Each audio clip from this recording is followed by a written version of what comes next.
Welcome back to InfoWars Nightly News.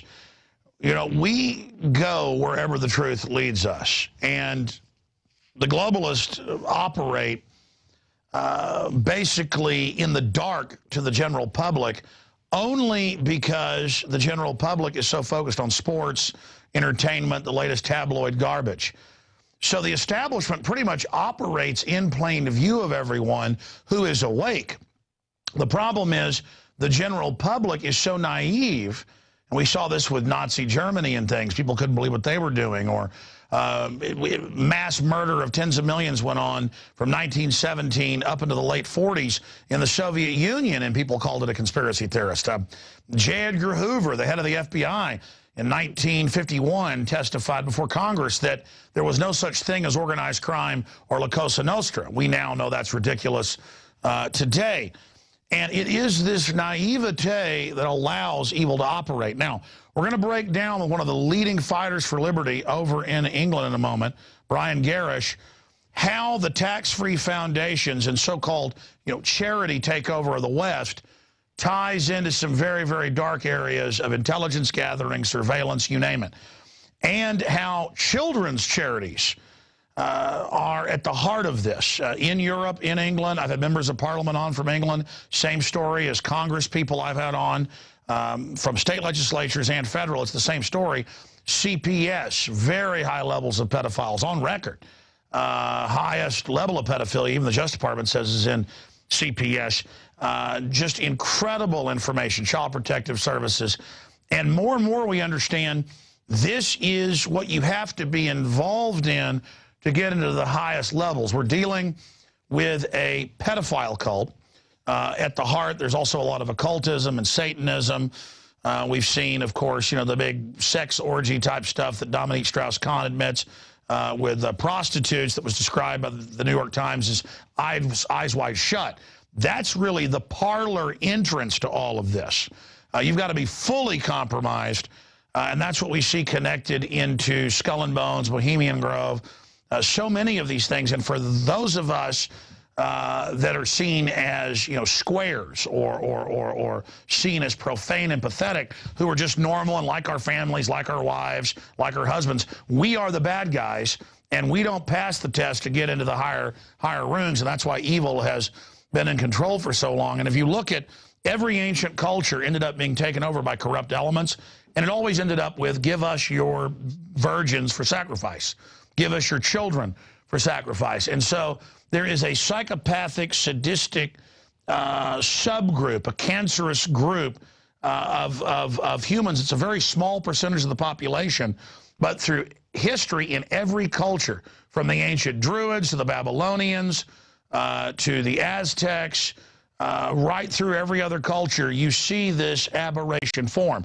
Now, I'm kind of giving a little upfront history lesson here, but we told you over a year ago that Jerry Sandusky from our sources at Penn State was running a big foundation for at-risk little children, and that he was pimping them out to very powerful people.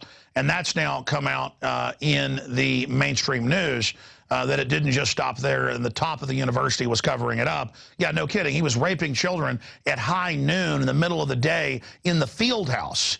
Anybody who's played football knows a field house in high school or college is like an anthill. This is, in the middle of the day. This was something being protected. And now we've seen the case of Jimmy Savile, or Savile, over in England, the big BBC presenter, who was always involved in children's charities and also a porter at different hospitals. And I've talked to journalists who in the 90s had been told about the pedophilia and the necrophilia, the dead bodies. And this is a guy, one of the few people who is allowed entrance into the highest levels of the royal family, who brags, I get things done, who's bragged to journalists is now coming out that children were his little slaves.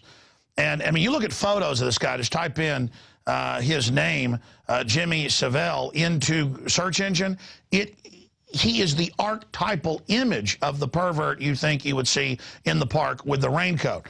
Now, this just broke today, and the reason we got Brian Gerrish on, reporter, researcher, retired naval officer, the reason we got him on is because for years, in their research of NGOs and other groups, they kept bringing this up, and the CPS taking people's children. And they don't want children actually being abused. We've noticed this here. That's why you find about children being eaten by cockroaches and rats and, you know, weighing 15 pounds when they're 6 years old, and the CPS knew and wouldn't help them. You see that in the news. But if a child is blonde-haired, blue-eyed, or God forbid black-haired, green-eyed or something, they can get $500,000 for them. You can be playing in your backyard. They say that's criminal, and they take them away. So we've known about this. We've even had state representatives on from Georgia who were later killed when they said, we've got the proof of the child rings. Her and her husband were murdered and burned in their home. It was just a few years ago. I mean, this is so big, folks, but here it is. Members of Parliament calls for inquiry into possible pedophile ring linked to Parliament. Tom Watson cites unnamed sources who told of a pedophile boasting about links to aid of a former prime minister. Well, the point is, they now admit that this in a bunch of newspapers, that this pedophilia was rampant, the police will do nothing about it. Is this the evil cement that brings these people together? So we're going to break all of that down here today with Brian Gerrish of the British Constitution Group. And they also, of course, have the UK column news site, and they've launched their TV show. Really great to see them developing in the last few years to really be a force to be reckoned with. And, of course, they're being censored more and more. Their YouTube videos are being taken down, you name it. So who knows how long this will be available. But Brian Gerrish is a prominent figure in the British Constitution Group and the Lawful Rebellion Movement. Gerrish is active on the seminar circuit and routinely gives talks to BCG meetings. And he exposes, again, the big NGOs. Now, that's quite an introduction. I just wanted to give you some background. But before we get into the pedophile rings and, you know, all of this type of stuff with Brian Gerrish, the reason I originally wanted to get him on a few weeks ago is we have been fighting NGOs with direct UN and direct federal funding the same way he's been fighting them. And these are basically fake grassroots that come in with unlimited funding, and they get their mayors in, their county commissioners in. They literally get laws passed to take your property off use. I have to liken it really to a mafia, but it's all done in a simpering NPR soft voice. We started covering how they say Austin is a UN model city and how all the towns around us are going under it. You've seen those last 3 reports by our Aaron Dykes and Melissa Melton. So the program they're going under is the program we're going under. And, you know, my father manages dozens of dental offices, and he works and consults with some of the biggest medical managers in the country. And he was meeting with one that he's known for several decades last week. And the gentleman said, you know, I was sent to a executive month-long business school at Harvard. And I mean, this guy manages billion-dollar companies. And he said, your son is absolutely right. They admitted world government's coming in. Foundations are going to run everything. They're going to be exempt. Their NGOs are going to be their foot soldiers as a synthetic fake democracy that then stands in and replaces everyone else. And that's what the Rockefeller Foundation and others have set up.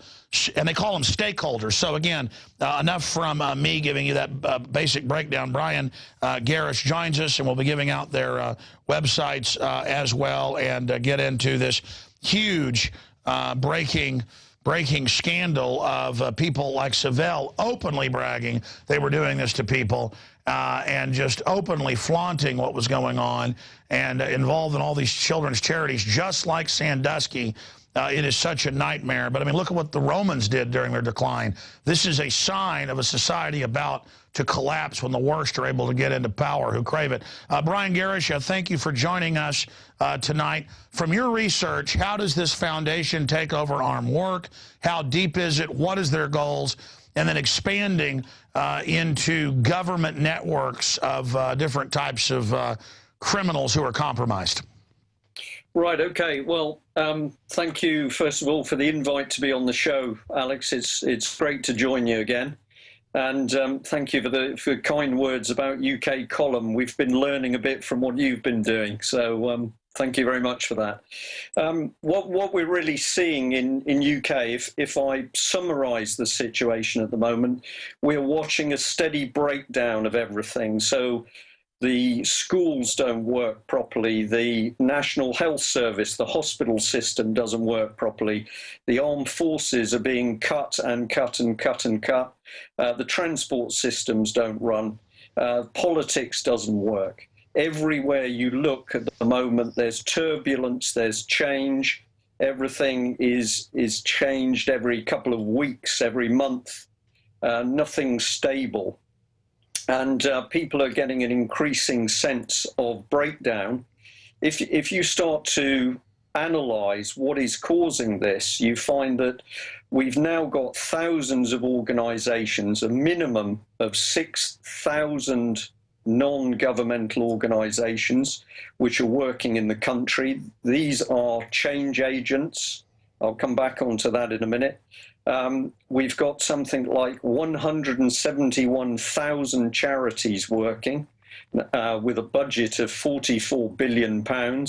If they were all doing their real job and being charities, surely we would have no problem. If they were spending £44 billion, we would have nobody who was hungry. But actually what these organizations are doing is they are carrying out an agenda, some of which is coming through government, but more and more of the agenda is coming in directly from the United Nations. If I just summarize those groups, 171,000 charities with a budget of £44 billion, a minimum of 6,000 non-governmental organizations, and we've now got a minimum of 1,300 government departments. So there's this huge bureaucratic load which is suddenly on everybody's backs. And what is happening is that a creeping agenda is being driven through those organizations. And democracy, I know democracy, we could argue whether that's good or bad, but assuming that people having a vote and elected representatives, that's good, the old system. But what we're now seeing is exactly what you've just mentioned, Alex, which is that these organizations, which are totally unaccountable to ordinary people, are now brought into the government and local government decision-making process as stakeholders. So we suddenly now find that charities are being asked their opinion as to what should happen with government policy, whereas ordinary people are being pushed to one side. And we can take it a bit deeper very quickly, because I can say to you that recently the United Nations opened what is effectively an embassy in Scotland. And so instead of just having United Nations cells operating in UK, we're now seeing the start of formal UN structures. And this is the tentacles of the United Nations One World government now starting to be visible within UK. Brian Gerrish, just interject, because the points you're making from someone who's researched it, it is so shocking to know it's the same agenda. But when I've confronted these people and been around them, they are military-style operatives. No matter what town, city, state I go to, it's the same nomenclature, different groups, but you go track them, all funded. And you go to the UN website, they brag.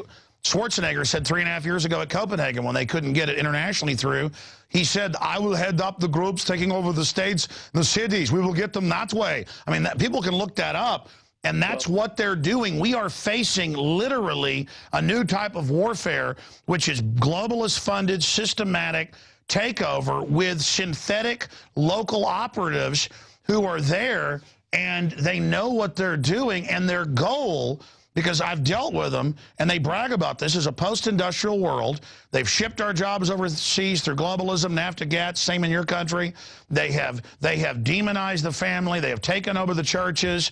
They have taken everything over where you don't get tax exemption unless you play ball with them. If you do, then you get taxpayer money. And they have just created their own opposition so that they can then act like that there's some type of choice, as you said.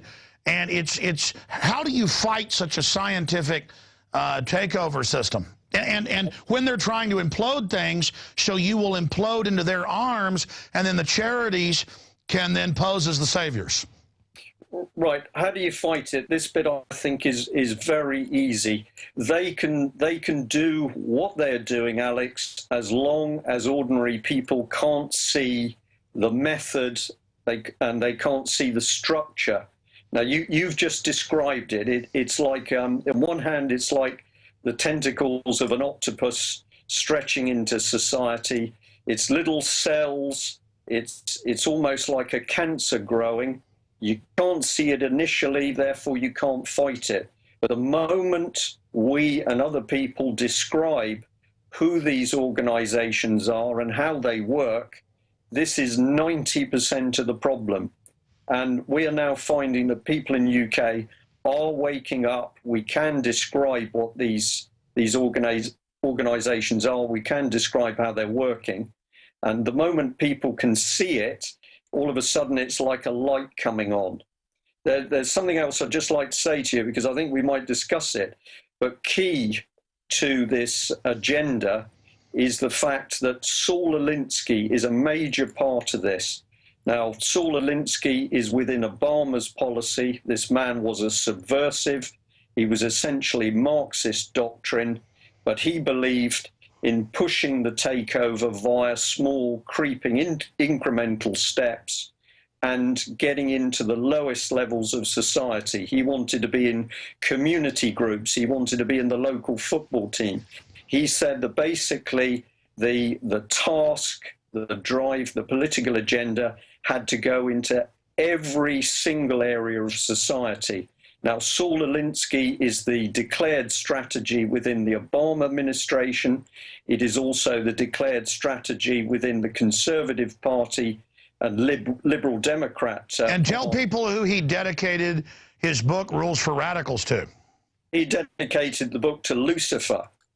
So it should be very, very very easy for anybody with any form of real spirituality to look at this man and say that what he was up to was no good. He didn't pretend, he didn't try and hide it. He dedicated his main strategy book to Lucifer. And let's expand on that. What's so shocking, I've studied this, and I know you're very informed. I've never brought this up to you and never heard you talk about it because I check out the UK column site quite often, and we'll give that address out to people, the best address for people to visit here in a moment. But expanding on that, I have tracked this back to the French Revolution, roughly 220 years ago, which was not like the American Revolution or others. It was purely demonic, satanic, Luciferian. They were devil worshippers. This is in the mainline history books. And George Washington spoke out against them in public letters against the Illuminati. It is the German Illuminati through France. The Jacobins, they wanted a 9-day week. They wanted to end the family. They wanted to tear down civilization. They wanted to be able to have unlimited power themselves. And then I study that. Karl Marx, Engels, all those guys, they even gave odes to that. And you follow it right through. This is not something from Marx and Engels. This is not something from Lenin. These are Illuminati devil worshippers, because it's not just Saul Alinsky. They all, when you get down to their final, documents, they're all go ahead and admit they're devil worshippers. I'm sorry, go ahead. Well, the thing that I always like to push with people is that if you want the evidence, just do the research with Obama policy or the policy the Prime Minister of UK, David Cameron, is pushing. The Saul Alinsky doctrine is there embedded in the party politics. It's very easy to see. So that is one thread going through. The other one that has been combined with the Saul Alinsky doctrine is the use of neuro-linguistic programming, NLP. And this is what has made this new blend so dangerous, is that you're not just training people and trying to indoctrinate them by putting them in a classroom and talking to them for 8-10 hours. You're not having to drum the doctrine into their heads. You can now use neuro-linguistic programming, which is a form of behavior modification, and you can drift this doctrine straight into the mind. And by the way, executives, for people that don't know about Delphi technique, NLP, all the major executive courses that are pushed by government and others in Europe, England, U.S., Australia, Canada, and it's a global model, but that's where it's coming out of. If you listen to NPR, our national public radio, or your BBC, it is the same soft cadence and the way they do things. And then it turns out they're actually, this is not even hidden, they're sent to classes to do this, and they're literally, to boil it down, trying to hypnotize people. Alex, in the UK column, we previously printed an expose article on the British government using applied behavioral psychology. We talked about dates, we talked about meetings, we talked about publications, and in one of the British documents, which is called Mindscape, you can find it if you search for it on Google, Mindscape. In there, they admit that using these procedures, people will have their views and values changed, and they won't know that that has happened. Or if they do realize that something has changed in them, they won't know how it's happened. This is very, very dangerous stuff. And we also exposed that Cameron's cabinet were colluding with French behavioral psychologists in order to exchange ideas as to how the British and the French public could be psychologically moved into the new frame. And of course, the new frame is to absolutely accept this stakeholder type society, leading you towards a one world order dictatorship. And basically, you get money, you get treated like royalty up front if you join one of the hundreds of flavors of NGOs, which even create artificial conflicts sometimes with each other, but within controlled paradigms. Explain what stakeholders are. Explain how when they have these Agenda 21 meetings that they call different things, we've been to them, we've shown it, it'll say, when you come to this meeting, you agree to what we do. And then they have you write on sticky pads only 5 or 6 different outcomes that are all basically the same thing. It's creating false agreements. It's saying everyone agreed. It's false choices. And again, you can buy the books like you just talked about, and all it is competing psychologists and psychiatrists who see themselves as the priest class, literally through television, the schools.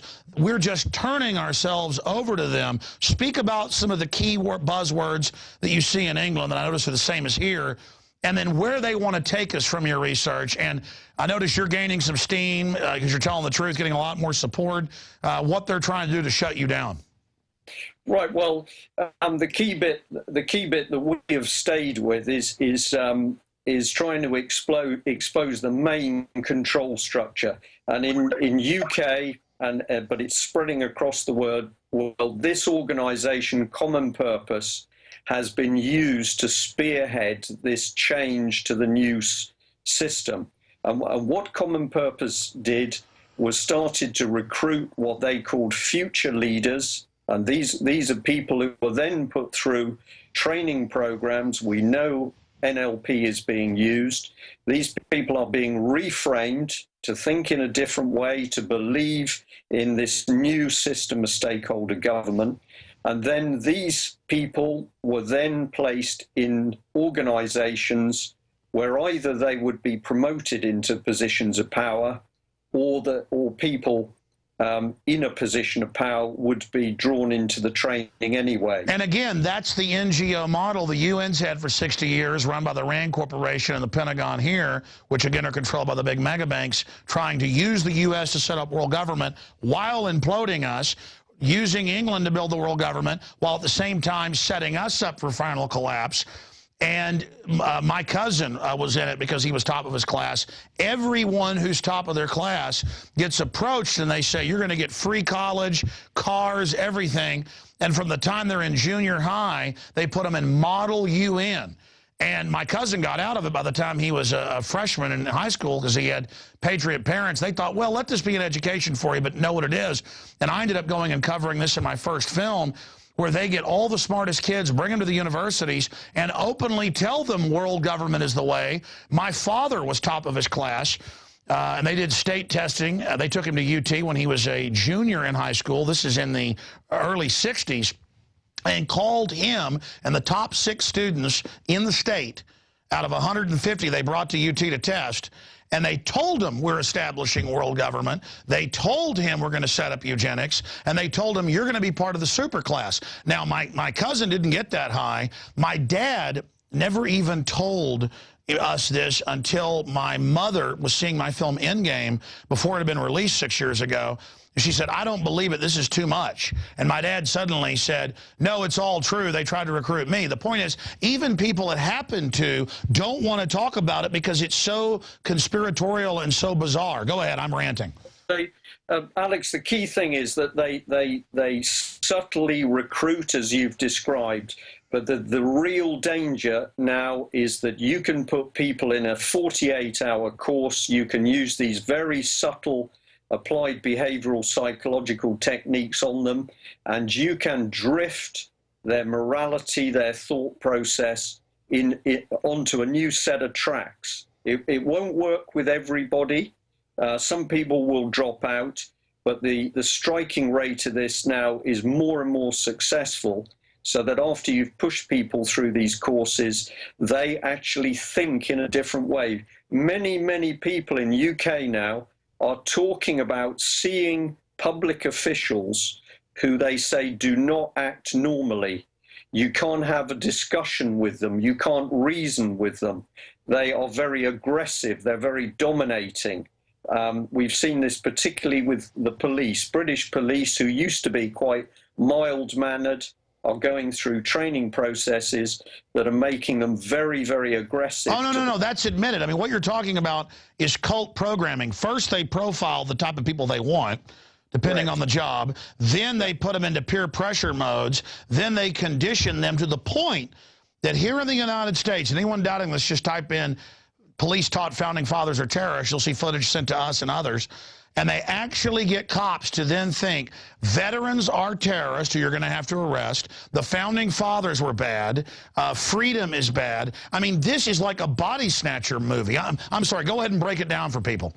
Right. Well, I just pick up on the fact you started to talk about education, and I've got on screen, I've just called it up while you've been speaking. I've got a document. It's called the United Nations Matters, and it's teachers' notes.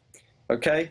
And this is just a little statement from this United Nations document for teachers. It says, UN staff are international civil servants and answer to the United Nations alone for their activities.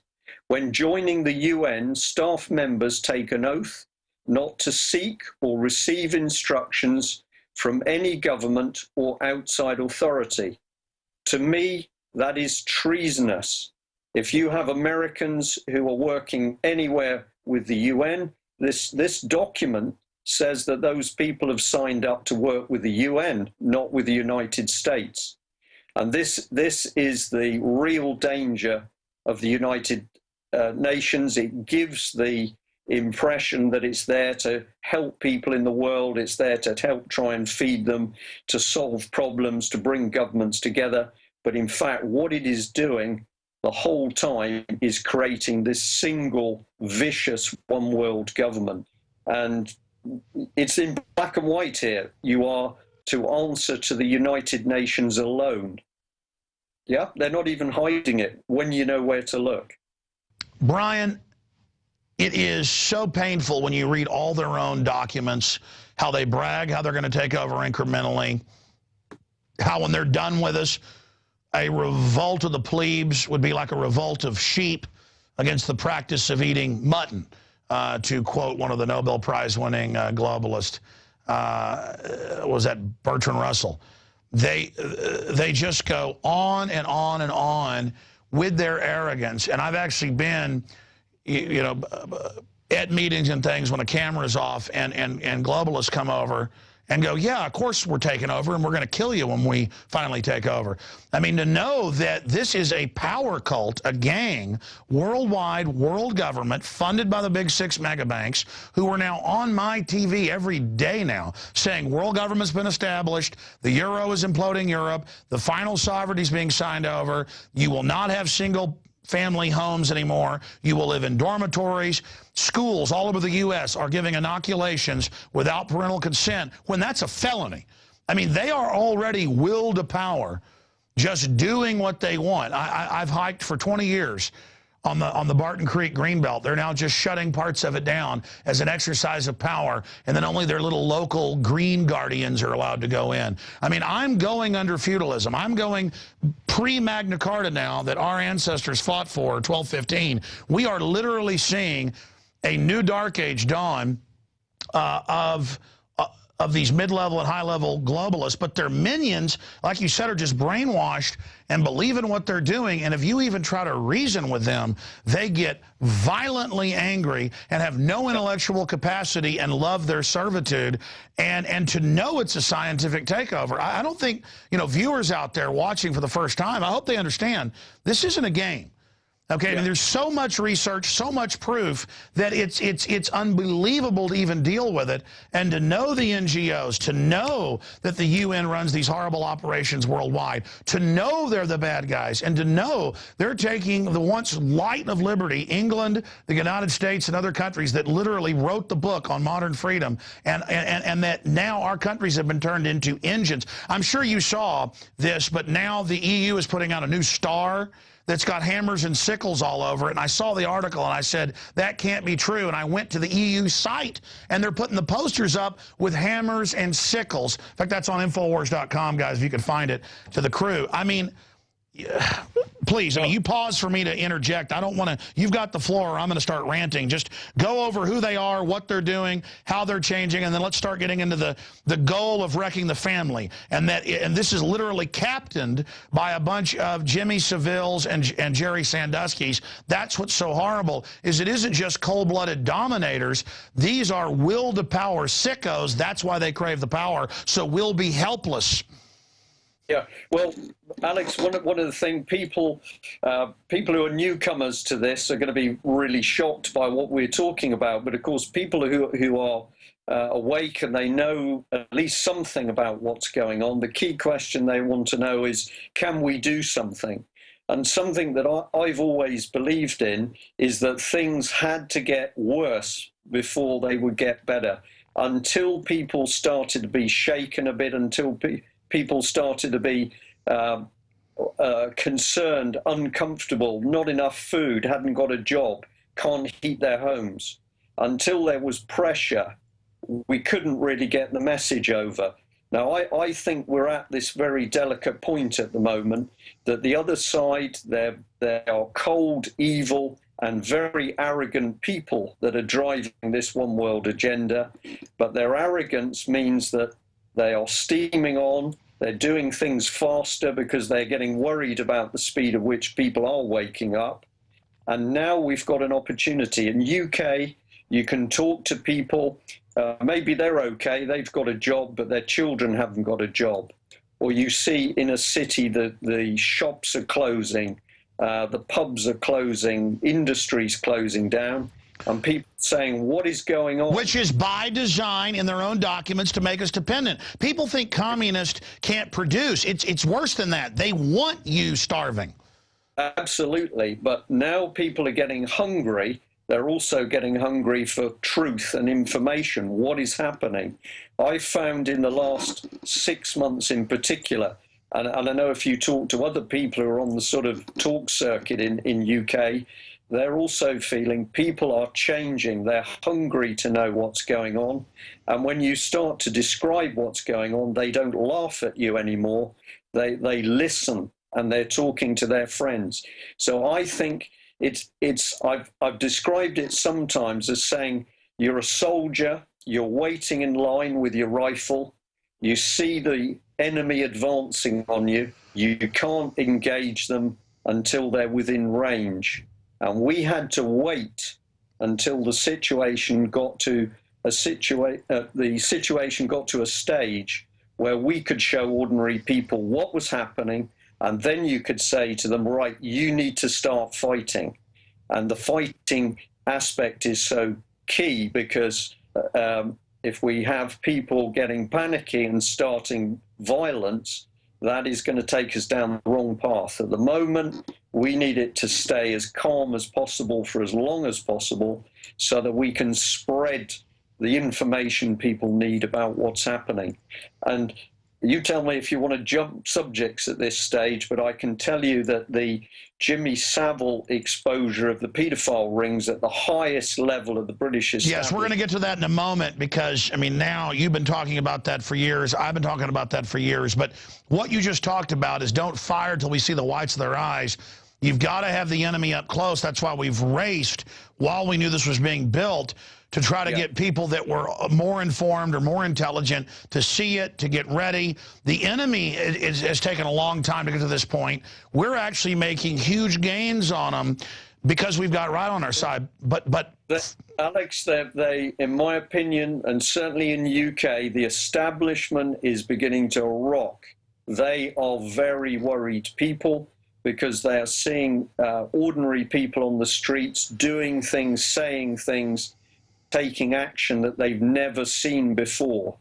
And I know that in the establishment there are a lot of very frightened people. Well, Zbigniew Brzezinski said that 3 years ago. He's one of their top planners. And then he said it again. He said it again in his new book this year. And he said the people see past our puppets. He said the world is awake and staring right at us. Yes. And so he basically said, he went on in one speech to say, it'll be much easier now to kill 1 million people than to convince 1 million people. And it is not easy to kill 1 million people. You know, his point is that they're getting to the point, well, your own Ministry of Defense, 4 years ago said, the public's going to revolt against us in this takeover. Our own Defense Department. Well, I talked to the troops all day. Just 4 or 5 years ago, maybe 20% were awake. 90% is the number I get from officers and other people. The police are starting to wake up, but they're trying to replace them with these new kind of dumbed down control freaks. So we're in a race. But let's go back and talk about your story as an example of success and what you've been able to do and how they've tried to come after you. But by the grace of God and support, you're there bigger than ever. What woke you up to these NGOs and their program?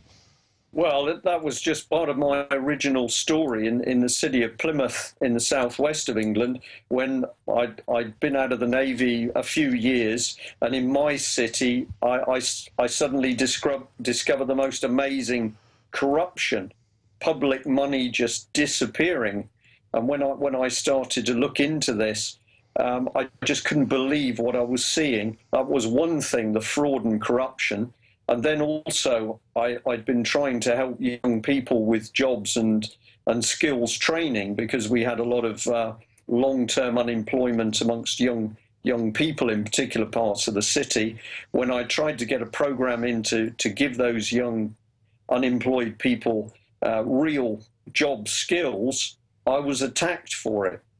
And this was extraordinary. Why would somebody attack you when you were trying to help a community? Well, of course, I now know that the reason was that the real agenda is to break communities down. You don't want young people with education. You don't want young people with jobs. So it was the combination of the fraud and corruption and the fact that when I tried to help young people in my city, I was attacked. And that was quite vicious. In no time at all, I had people trying to destroy part of my business. I had business colleagues warned off me. I was dangerous. They'd lose contracts if they stayed dealing with me. And then eventually it got up to death threats and threats to my family. You know, I'd spent 21 years as a naval officer. I thought I was out there doing the job in the Cold War, at least, and somebody else was protecting the streets of Britain. But what I actually discovered was that while I was out doing my job at sea, these bad guys were running amok in the country. And that was the point that I decided I wasn't just going to sit back, I was going to do something. But I tell you that it's been brilliant to see the change, particularly inside the British police at the moment. Yes, there's a lot of police officers that have been totally indoctrinated. They are like zombies. Some of them are even now committing suicide because they've been so screwed up with courses. But it was last year there was a demonstration up in London. The unions were demonstrating around Parliament. I went up, I talked to some of those people. But Parliament was so scared of that protest that they had police officers shoulder to shoulder around the Parliament buildings. So I went along talking to those policemen, and one of the things I said to them is, you know, the criminals aren't these people on the streets, the criminals are inside Parliament.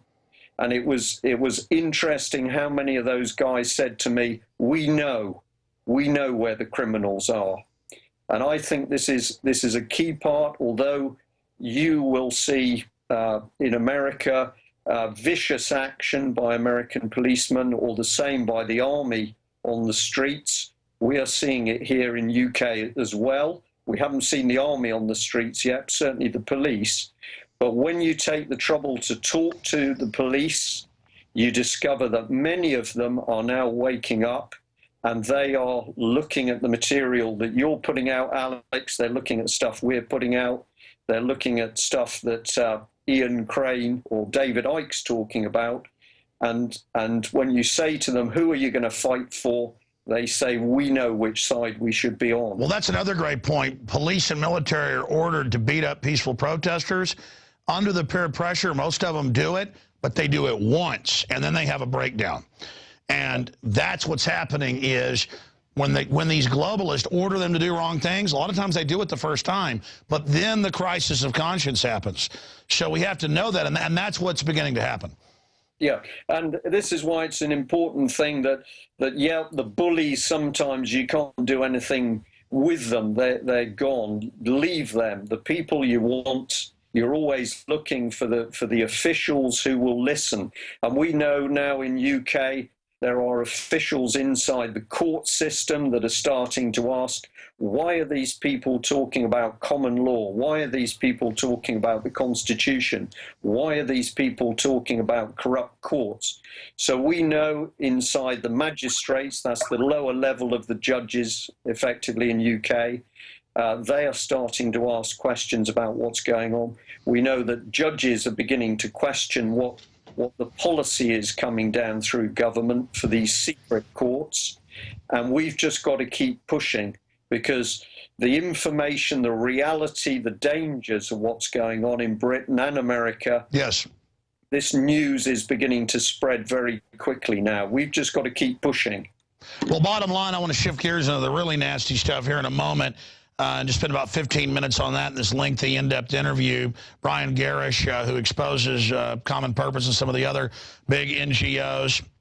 You can go to cpexposed.com. But the big news site that's really got a lot of excellent material in their TV show and more, which unfortunately I found to be pretty darn accurate. I wish this stuff wasn't true, is ukcolumn.org. That's the best address, correct, Brian?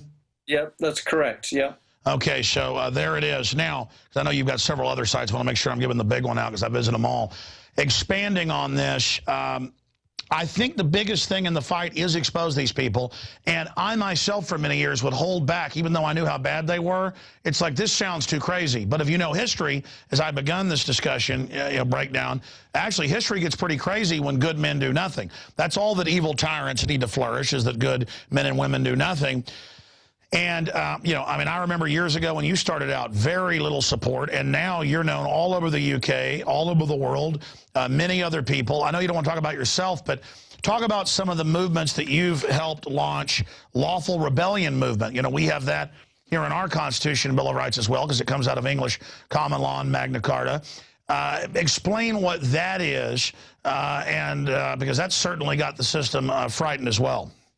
Well, lawful rebellion was an idea that a number of us came up with, which was, it was just coming up with, it's almost like a stamp to say, you've got an organization. How do we know that your organization is going in the same direction that we are? So we felt that lawful rebellion, because it's a fundamental thing out of the Constitution, we don't want violence. But we do want people to say we've had enough. That's right. There's many ways to rebel that aren't physical, and but people need to really rebel now before it gets physical. Correct. Yeah. So with the concept of rebellion was a very emotive term, which a lot of young people certainly pick up on, because young people are rebellious. But we want it to be lawful at this stage. We're not encouraging violence. We're encouraging cold, calculated resistance to what is going on, withdrawal of consent. So if you like, lawful rebellion was a brand. You could have an organization, perhaps it was interested in what was happening with food, but if you carried the lawful rebellion logo, then other people knew that you were doing your bit to fight this one world dictatorship. And that lawful rebellion concept has been very successful, because it very quickly moved out of UK into other countries. And it's just a stamp. It's not an organization. It's just a means of No, exactly. It's an idea. It's saying, hey, targets of opportunity, when we see corruption, we're going to resist it however we can, whether it's reporting on it, whether it's lawfully sabotaging it, whether it's seeing some bad globalist doing something bad and exposing it to their family. You know what? It's time to get aggressive with these people and just attack them because they're attacking us. We have absolutely got to attack them viciously. Absolutely. Now, the other, come on to the other groups. One group that I must mention is the 9/11 Truth Movement in UK. I did a talk with them in Bristol many years ago, and I'll just give you this little snapshot of that. I gave a talk, and when I got to the end of my talk and asked for questions, nobody said anything. It was extraordinary. I'd never been in this situation before. So I looked at the audience and I said, nobody's got a question. And one man in the audience said to me, well, the thing is, Brian, that we're 9/11 truthers. All we are interested in is the truth about 9/11. I said to him, and I said to the audience, you haven't listened to a word I've said, because if you had listened to what I'd said, you would know that unless you understand what I've talked about, you will never get the truth on 9/11. Well said. There was this tension in the room, and then people started to ask questions. Well, 2 days later, I was told that there'd been a massive split in the 9/11 truth movement. Essentially, it was between 9/11 truth people who still believed in global warming and the other 9/11 people who actually had started to pick up on what I and other people were talking about, was that 9/11 was symptomatic of something much bigger going on. So 9/11 truth people, I've got a lot of respect for. They've done a lot of hard work, but it's great to see that they're now looking at what 9/11 was and how it happened as part of this much bigger picture. Well, I think it's bigger than that. I've run into this. They had some NGOs and globalist and UN-connected groups trying to steer 9/11 truth up front. And I was invited to, you know, oh, come join these famous people. Come be part of all this stuff. This is very early on in New York. But you know, let's just say it's Republicans that did it. Let's not say it was globalists that did it or criminal networks within government. They wanted to just say Bush did it when it really wasn't even Bush. It was, not saying Bush is a good guy, but criminal networks. And, you know, that's the key to this. You're right. If you don't understand their mode of takeover, because there's always been infiltration. Cicero wrote about the traitor is the plague. You know, they're within. They can infiltrate. The enemy that comes openly with their banner unfurled is not the threat. It's the traitor within that is the great plague, the great bane of civilization and good, wholesome societies, because it starts little and starts, you know, growing, and then they recruit more criminals in. But people've got to understand that this is a new type of war, because it takes the old infiltration, but takes even more time to do it, and slowly shuts down all the other free market systems in society while making everything crony systems, and that it's basically an organized crime model operating through government and NGOs. And I know I've said that probably 10 times, because if people don't get that, they don't understand what they're facing. And again, just going to city council, just because I normally fight international, national issues, but I started out locally fighting these people and learned some of this, you know, 18, 17 years ago.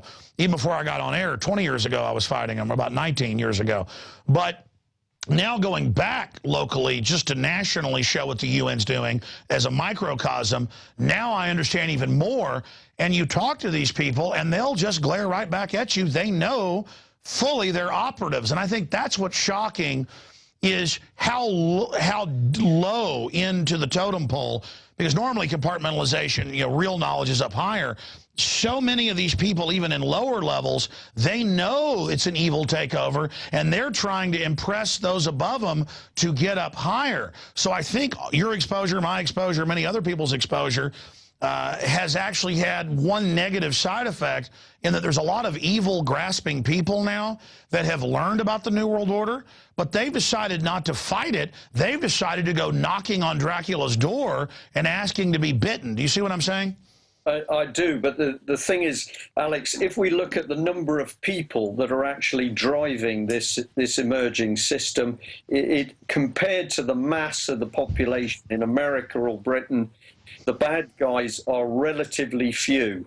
We're talking, in my estimate, if we could put a fishing net out in the country and scoop up people and take them away because they're the problem, I think the number is 5,000 people as a maximum. I agree. Yeah, we're not looking for a lot of people, and the real people doing the damage, 500 of them maximum. Rothkopf, the head of the Kissinger group, he thought I was Alex S. Jones, the big New York Times NPR guy, big globalist. Right.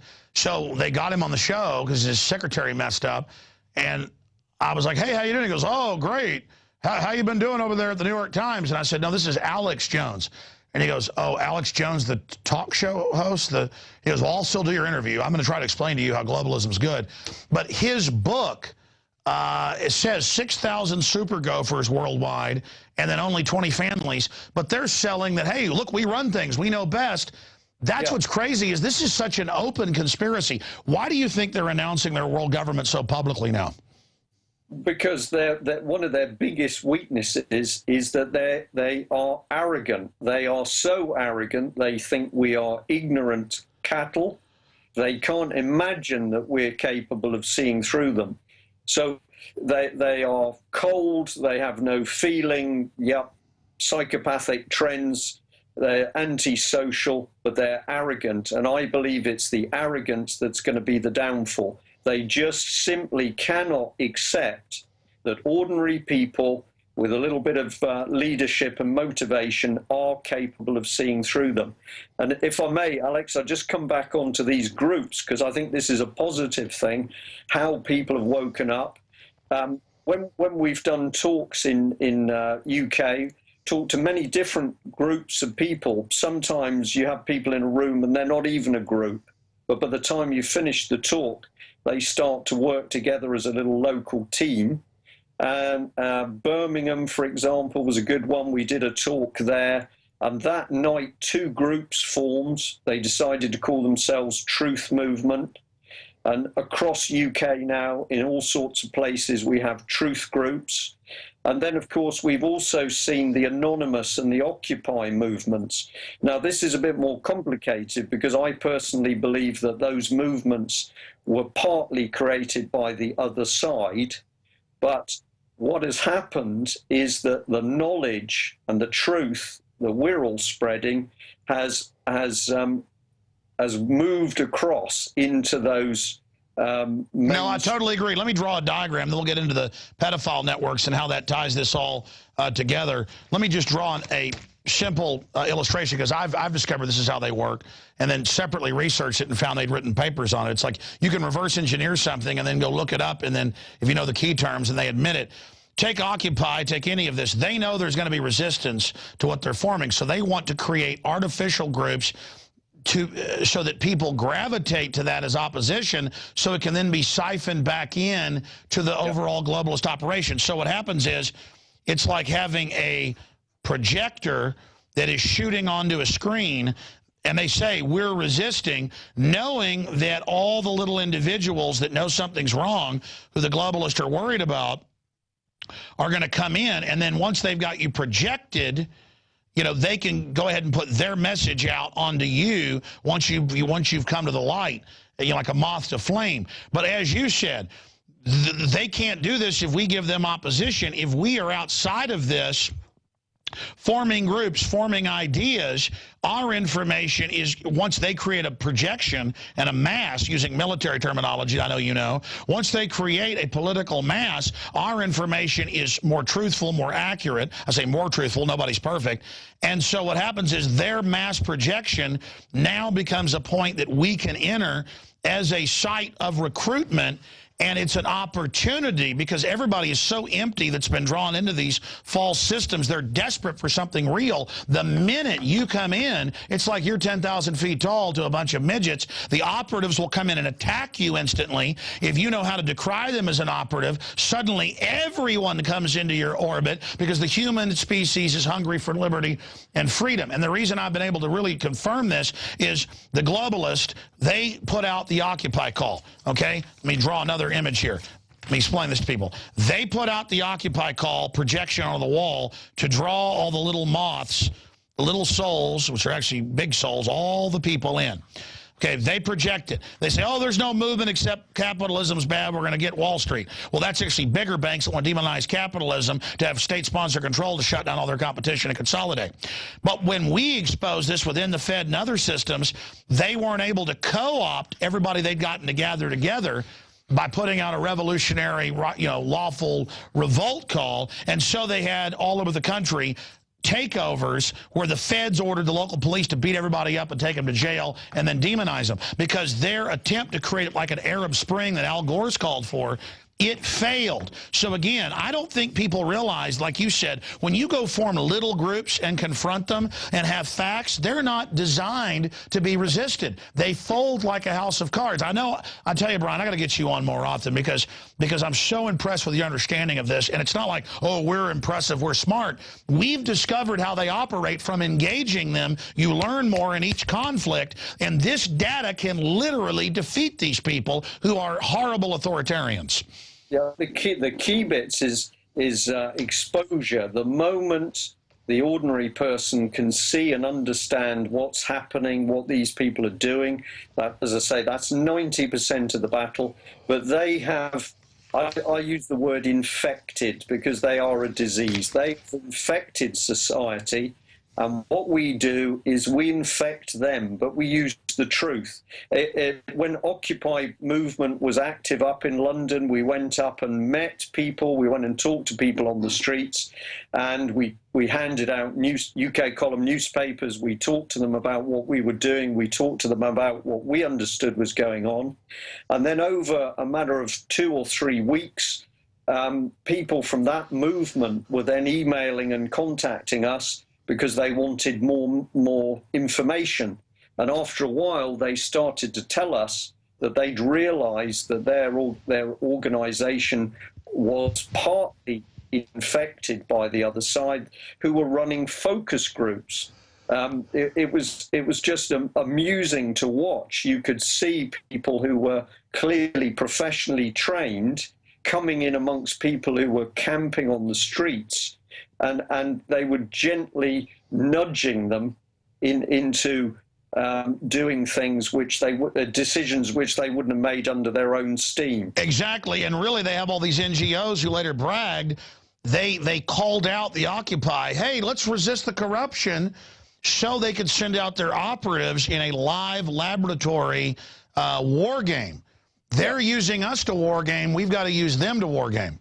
And it absolutely works. Now, something that happened early last year up in the northeast of England was 600 people appeared on the streets when a judge was arrested for running an unlawful court. So effectively that was a citizen's arrest. But there were 600 people on the streets. They were talking, they were laughing, they were communicating with the police. There was no violence, there was no trouble. And it was so powerful because the police were curious. They'd never encountered, they were there with their riot vehicles, they had police dogs, they had all the force ready to go. And instead they found ordinary people talking and laughing and joking with them. And they were fascinated. They took hundreds of copies of our newspapers away from them. We had people coming out of office buildings saying, what is going on? Because they couldn't understand why so many people were on the streets, but it was also peaceful. And in a world of universal deceit, telling the truth is a revolutionary act, Eric Blair, a.k.a. George Orwell, and we're going to show a little clip of that here. But again, British tax protesters arrest judge in act of lawful rebellion, birth of British Tea Party, chaotic scenes as police clash with demonstrators. But it goes over that video. Paul Joseph Watson wrote about that. Now, we've gone an hour. I know it's midnight out there where you're at. Brian Gerrish joining us, ukcolumn.org. cpexposed.com, here with us at InfoWars Nightly News. Now that we've covered for people how the government mafia operates and how this collectivist tyranny model is metastasizing, let's just spend 10, 15 minutes on the really sordid details, and I'm going to just sit back and let you roll. It's just that this Savelle story is exactly like we saw with Sandusky, who was just the madam procuring these poor little children for people above them. I mean, it's all come out, and no one's getting in trouble above them, that they all lied, they all knew. And again, for those of us that that's alien to, you know, we'd rather stick our arm in a garbage disposal than hurt a child. We have to understand we are dealing, from my research at least, I want to get your take on this, the CPS, the authoritarian obsession with children we saw in the Soviet Union, Nazi Germany. A lot of authoritarians get into this because they want the uniform and they want the power and they want to be able to carry out murders and tortures. Some are into women, some are into children, some are into just torture. But this is literally a legion of doom we're facing. And this new case, now with investigations in Parliament, this is a crack into the demonic world of these people. And you're over there and you've talked about this for years, and now it's really coming out, which is another victory for humanity after so long. Brian Gerrish, you've got the floor. Break this down. Right, okay. Well, the first thing I'd like to say is credit due to David Icke on this one, because I read one of his early books, and one of the chapters was talking about children disappearing in UK. I really didn't know anything about that subject, but he mentioned some things in my local area, the area where I live, in Plymouth in England, and it made sense to me. When we started the UK column newspaper, the first thing that happened was that people would ring us telling stories about their children being taken away falsely under false pretenses by the child protection system. And initially, I'm going to say I didn't believe some of the stories that mothers and fathers were telling me. And then eventually one lady came to see me and she said that her daughter was taken away from her at gunpoint in America. That was in Florida. So this is an English mother, English daughter. The girl was taken away from her in Florida. And that little girl, 10 years old, was flown back to UK and put in a mental institution where she was told that the pain, the physical pain she had because she was ill, she was told that was all in her head. It was an amazing story. The mother showed me all the documentation. She proved to me that her daughter was taken away unlawfully, and that girl was has never returned home. That was the first story. And then we got to the stage where we were getting 3 or 4 stories a week of children being taken away under false pretenses, false testimonies, falsified court documents, perjury in court. And then we started to hear about children taken away, and those children were clearly being abused. And then abuse victims started to come forward. And I began to research. And of course, I learned from other people, not only in America, but in other countries, who were saying that basically governments were themselves taking and trafficking and abusing children. Now, some of your audience won't believe this, but I'm going to say it's happening in America, it's happening in Britain, it's happening worldwide.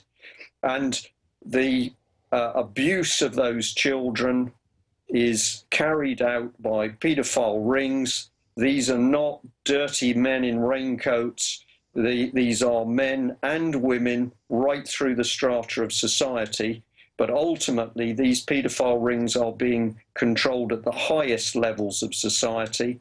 And what has happened in Britain over the last couple of weeks is that a famous entertainer, Jimmy Savile, has died.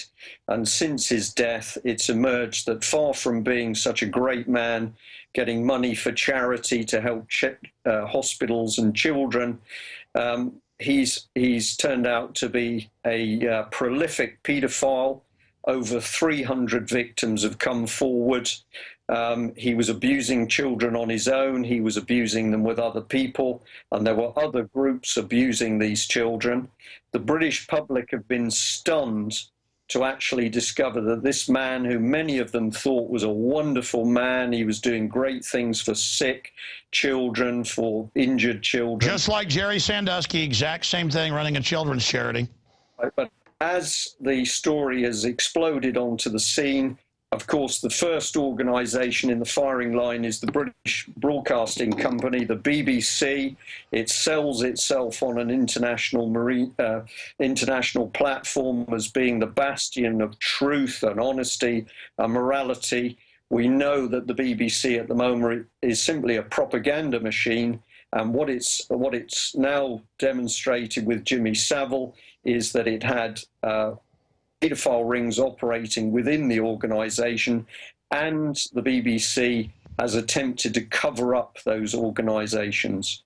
But more than that, we've now got the exposure in the last couple of days by an MP, Tim Watson, that there's evidence of the paedophile rings being connected straight with our politicians in Westminster. And this makes total sense to me, because when we have looked at the way you see local authorities, that's our local government system, taking and abusing children, this would only be possible with the connivance of our members of parliament and our courts. So the control of these paedophile rings had to be at a very, very high level. I'm one person who's investigated it. There are other people who've been warning about this for much longer. David Icke is one of those people. But now it's absolutely clear that we have paedophile rings embedded at the highest level of the British political establishment and the higher establishment. The moment we get into our lords and ladies, that's what I'm talking about. It's definitely in that area as well. And we are not talking about one or two children. My own research has said that 30,000 children are disappearing in United Kingdom every year. 30,000 children disappear, and yet there's no one agency that has been saying, hey, what's been happening to these children? I have police officers who are now talking to me on a weekly basis who report that they have been involved in investigations into child abuse, child trafficking, child prostitution. They have uncovered very big rings, including politicians and senior members of the police even, and the military. And yet, once they've done the work to break into those paedophile rings, their investigations are then suddenly closed down by those in authority. Let me expand on that. The Texas Youth Commission, where I'm at, the Texas Rangers found out they were having stuff where the local Richies would come to the local CPS facilities and check out the kids they wanted, and have the older kids have gladiatorial fights where some reportedly even died. And it came out, and they fired the head of the state police because he wouldn't shut down the investigation with the Texas Rangers. And Alex, go ahead. Alex, can I just come in there if I may? I discovered in the last couple of weeks a website about a young boy who was kidnapped in America. That's Johnny Ghosh. Yes. You know of this incident, but I've only recently come across it. When I read the testimony of that boy's mother, everything she said rings true with what we're seeing here in UK. And obviously her story is that her son was kidnapped to order by paedophiles, and those paedophiles were linked through to the highest levels of Congress. It's happening in America. It's happening in in UK. And over the last couple of weeks in particular, we've now got other countries that are accusing the British government of kidnapping their children. Slovakia is now publicly attacking the British government for kidnapping children. There are people speaking out in Russia about it. Italian families are talking about it, and African families as well, African countries. So, well, I was about to say, if anyone types in UN sex rings, UN sex slavery, UN white slavery, it's thousands of articles everywhere they go. They don't just murder and rape or fly little kids out. They actually barbecue them and stuff. I don't want to put the images up, but if you go to Google and type in UN soldiers burn child, I mean,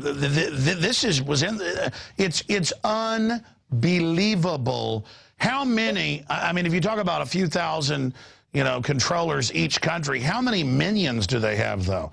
Because, there's a lot of them. Alex, just for Jimmy Savile alone, the police are now talking about a minimum of 300 victims. That's just in association with him. And, of course, they're only just starting to investigate the other people that were working with Jimmy Savile. But what is incredible about this paedophile case is this man had access to high-security mental institutions, Broadmoor. He was given the key so that he could get into that institution. He could sleep in there. He could abuse. Well, they always do that. They always say that the people running the asylums are worse than those in it, because it's like Sandusky. It was at-risk mentally ill kids and stuff because, oh, they're mentally ill. I mean, this is incredible. Well, of course, children who have any form of disability, if they're physically disabled or mentally disabled, or even adults that have a mental disability, these are prized victims for the paedophile rings because, of course, they make unreliable witnesses. This is a horrible subject, and when I talk to audiences about it, I tell you the room goes quiet, you see people go white. But we have got to understand that the people we're up against in America, we're talking about people in Congress. In UK, we're talking about members of Parliament in Westminster. We have got these high-level paedophiles embedded amongst the decision. Well, look at all the mail pages being pilfered by the Congress here. It's constant. Yeah. But what I'm going to say is, for us at least, the Jimmy Savile has been such a huge shock that we've now finally got journalists and media people starting to say, hey, what is really going on? And I can tell you, I've had 2 calls today asking me for information on material that we printed many months ago. Finally now, people are saying what these guys have been talking about is real. Yeah? So I've said 30,000 children disappearing in UK in a year. The figure for America, I believe, is nearer 300,000. Yeah, it is. Listeners to your program can do their own research and ask on a state-by-state basis. We're not talking about 1 or 2 children. This is massive child stealing and trafficking. Now, in Britain, part of the UN agenda is called Every Child Matters. Now, of course, when you see this on a document, most people, because they're good people, they're not suspicious, they're just nice, ordinary family folk, they think that any document that says every child matters is to look after the children.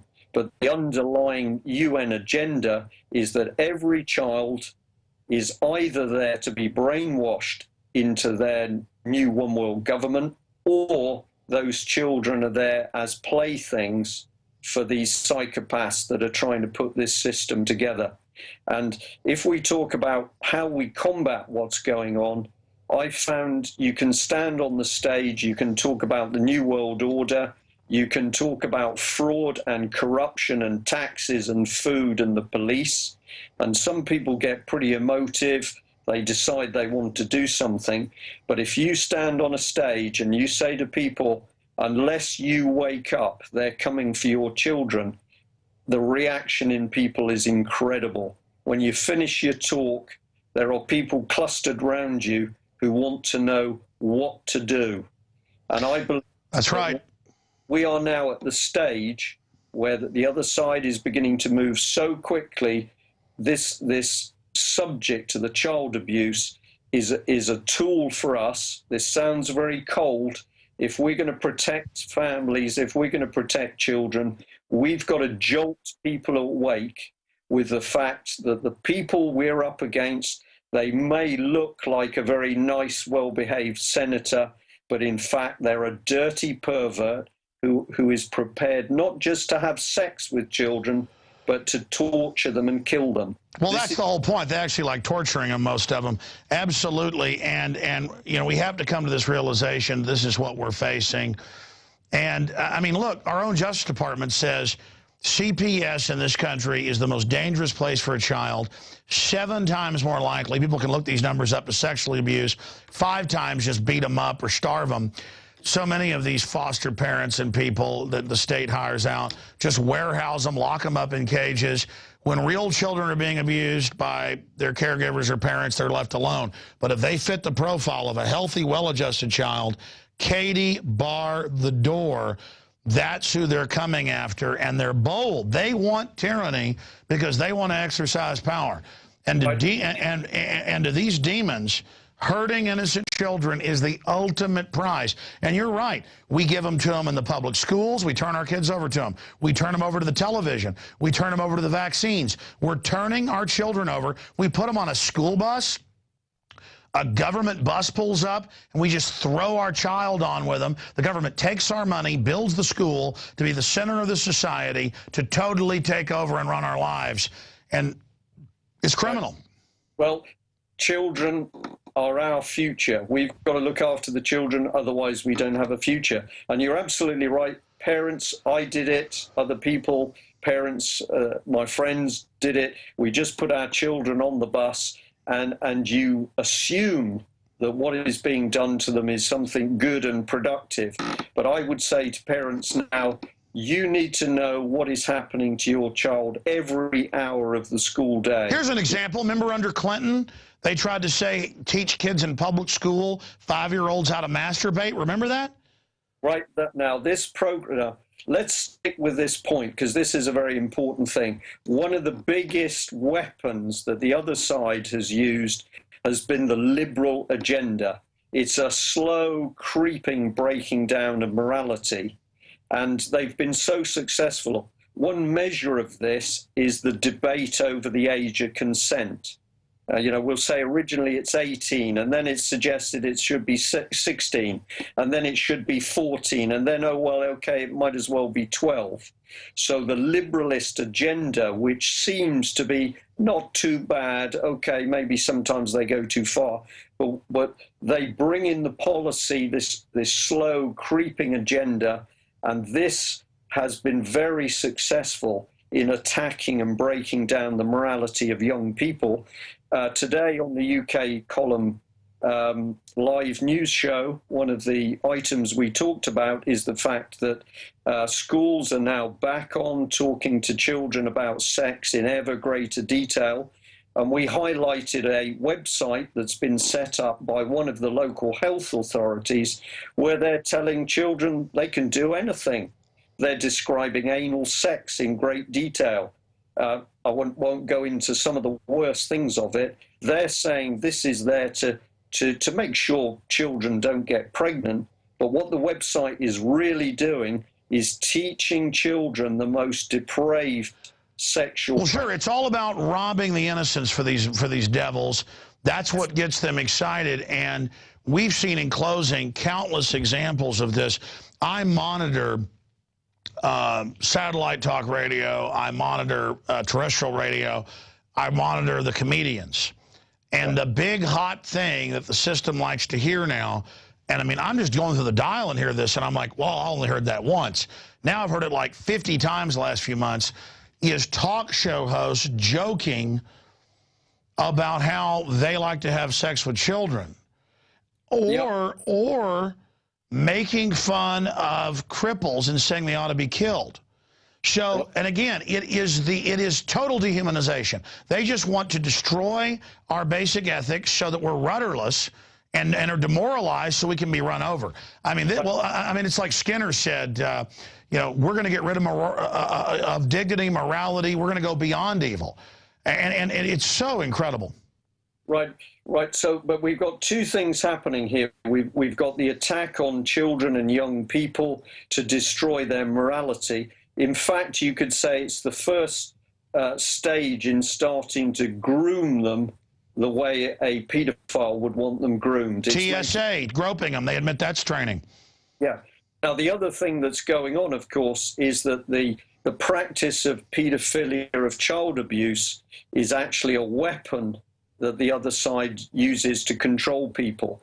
And what I can say is that when I joined the Navy back in 1972, you were taken through a security vetting process.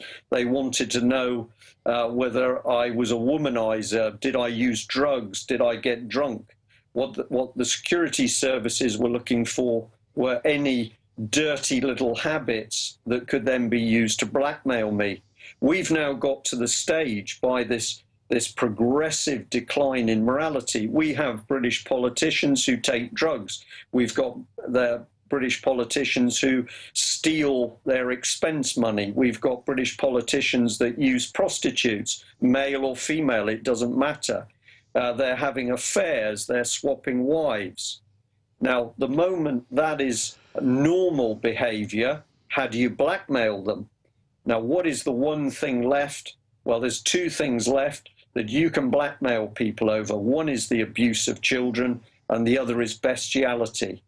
So there's a gentleman, a senator in the island of Jersey, the Channel Islands, as we call them, between France and Britain. And the senator of Jersey, he was called Savray. He stood up and warned people about the abuse of children in Jersey, and in particular in the children's home Haute de la Garenne. He was hounded out of his job. He was victimized. But he said one thing which is such a powerful statement. He says, governments love nothing better than pedophilia, because pedophilia is the means by which they can control people. So you've got these very, very dark people at high level. They want to draw politicians and bankers and top policemen and militarymen into this depraved area of child abuse, because the moment they've been caught in that net, they can be blackmailed to do the rest of their bidding. Exactly. It is a very evil design, and it is just unbelievable what we have come to in this country and in your country and all over the world, and only exposing it will turn this around. I know it's there at midnight for you or past that. So Brian Gerrish, I look forward to getting you on the radio show very soon. I want to remind the crew, if I end up forgetting with 1,000 things going on, let's get Brian Gerrish on the big syndicated radio show in the near future. People out there watching, get this video out to everyone. We're going to let you go, sir. Thank you so much for the time. Can I just say we'd like to return that compliment. We'd like to have you with us. Anytime you'd like. I'd like to set it up, sir. Okay. Thank you very much, Alex. All right. God bless you and take care. Ladies and gentlemen, this is not sensationalism here. I wish this wasn't the case, and I have to say, if we're guilty of anything tonight, it's not going far enough. But I can't be guilty of that because this is so big, so out of control, so deep, so wide-reaching, that there's no way to even be able to cover it all with the knowledge, with the research, with the things that we have gone over time and time again. This is a technocracy we're facing, and it's driven by people who love the will to power. Whatever there's bad, they want to do it. That's their exploration. That's their trailblazing is into the pits of hell. I want to trailblaze into the stars. I want to empower the innocent. I want to truly see a level playing field. I want you, whether you're old, young, from Russia or Japan or Africa or the United States, I want you to be free. I want you to experience music, classical music, ideas, quantum mechanics. I want to see people alive, loving life. And I'm sick of watching groups of sicko weirdos getting together and dominating us and using our tax money to control us. In closing tonight, this has been a lengthy show. Great job of the crew. We're in an info war, and it is time for lawful rebellion, whether that's banner hangs or calling into talk radio or going to city council on fluoride or fighting for the Second Amendment or exposing Agenda 21 in your area. You can also support this operation. That's a serious form of lawful rebellion. That when you get a PrisonPlanet.tv membership, you really get 6 memberships for the price of 1, and it's $5.95 a month. When you get the magazine, it's truly a message in the bottle. Our 3rd issue is getting ready to come out, and you'll get 12 issues, 13 if we have a few left, delivered to your door, shipping included, for $59.95. More than half the cost is actually the shipping. So we're selling this to you at cost. This, I believe, now that I've thought about it, this magazine is one of the ultimate tools to wake up the novice or someone unaware. You know why? Imagine getting 12 or 13 of these in your mailbox over the next year with amazing covers, powerful quotes, info, graphics inside. I mean, this is something that will really wake people up. This gives you a dozen shots to wake up your friends and family. Send it to your police department as a subscription. Just put in their address, pay for it, boom, it's going to them. And, of course, who it's being addressed to. Your state house, your senator, your congressperson, your local talk show host. Give that local talk show host a year's subscription to this, and I will guarantee you it's going to end up getting covered on local radio. It's going to probably end up getting covered every time the issue gets there, one of these articles. This is the message in the bottle, our truth fighting their lies and propaganda. So, again, this doesn't even fund our operation. We do this at cost. But you notice I constantly talk about it. Go get a subscription for yourself and then go give it to the local talk show host or have it mailed right to them. There's countless targets for the truth. Get it out to everybody today. Give it to your library as a subscription, and they will put it out on the stands. We've been doing 46 pages in the latest issues. We're going to 60 pages in the next one. Absolutely amazing. Great periodical. InfoWars magazine, InfoWarsStore.com to sign up for that. You can get the economic implosion issue as well. We're almost out of those, the first issue, but the people that subscribe now will still get that added on to their next 12 until this runs out. All very, very important. Give it to your local library today. Buy Pro Pure water filters at InfoWarsShop.com. 10% discounts with promo code WATER. Protect yourself from the poisons they're adding. All of it helps you and helps us. We promote things that are good and wholesome and get the word out. So, again, please continue to spread the word. Take this video, email it to folks, Facebook, Twitter it. This last, what, hour and a half? Yeah, this needs to be seen by everybody. Okay, that's it for this edition of InfoWars Nightly News. We've done our job. Now, please pay it forward and move the ball down the field. God bless you all.